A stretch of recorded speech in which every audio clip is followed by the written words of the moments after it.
जय महाकाल भाई लोग। आज है नाग पंचमी के दिन और आज के ब्लॉग में आप लोग को बहुत स्वागत बा। और आज हम नाग देवता के पूजा करें और A to Z में जितना हम करब सब दिखाए, तो बना रही आप लोग हमारे वीडियो के साथ। देखिए हम बिहान उठ कर सबसे पहले सोचल क्या करी, तो गाय के गोबर और जौन बालू होला और पीरा सरसों के बनवाओल जाला, तो बनावे खातिर पापा के देनी है। तो पापा फटाक से जाके बना के लेके चली हाँ।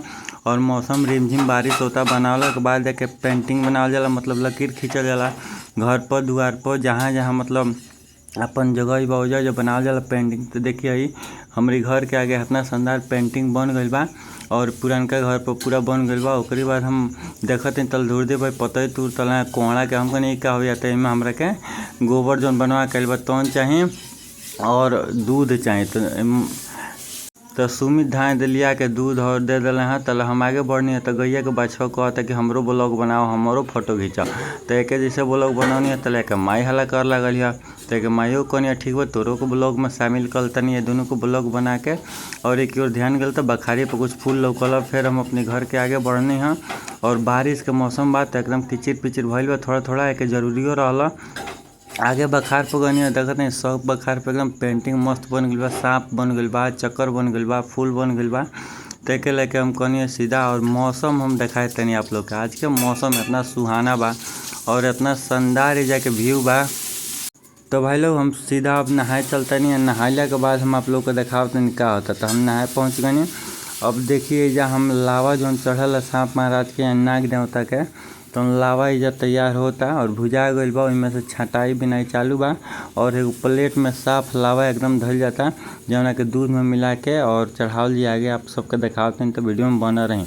तो देखिए जा लावा बिनला के बाद हम तुरंत है हम आप लोग के दिखावते नहीं कि खरदोना बनाए। खरदोना आप लोग जानते नहीं, कटहर के पतई में खूब बढ़िया से सींक लगा के लकड़ी चाहे कुछ खरिका लगा के इतना बढ़िया बनावल जाला। जाना में पूजा चढ़ावे खातिर इमें दूध और लावा मिक्स करके यही में चढ़ावल जाला सब देवी देवता के जितना बाणे जितना जगह हमने के पूजा करें जा सब जगह। तो देखिए मिला दिल बानी। अब हम रेडी हो गए बानी, बस अगरबत्ती ले लोग बा और माचिस ले लोग बा, पहुँच जाए सब जगह। तो सबसे पहले हम अपने घर में पूजा करके और उसके बाद आगे बढ़ते हैं काली माई खाती। तो देखिए काली माई खाती हम सीधा चलल शुरू कर देनी।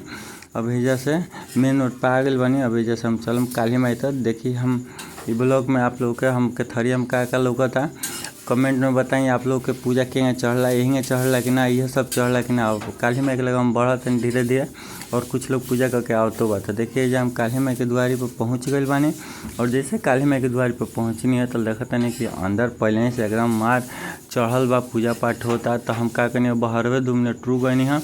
अंदर कहाँ से लेडीज़ लोग रहल पूजा उजा कर लो और काली माई का पूरा ध्यान दिला रहा। तो पूजा के बाद हम सीधा ही जैसे आगे बढ़ता नहीं। अब तो काली माई तो पूजा करके सीधा फिर हम वापस हो गए बानी। और आप लोग को वीडियो कैसा लगा कमेंट में बताएं।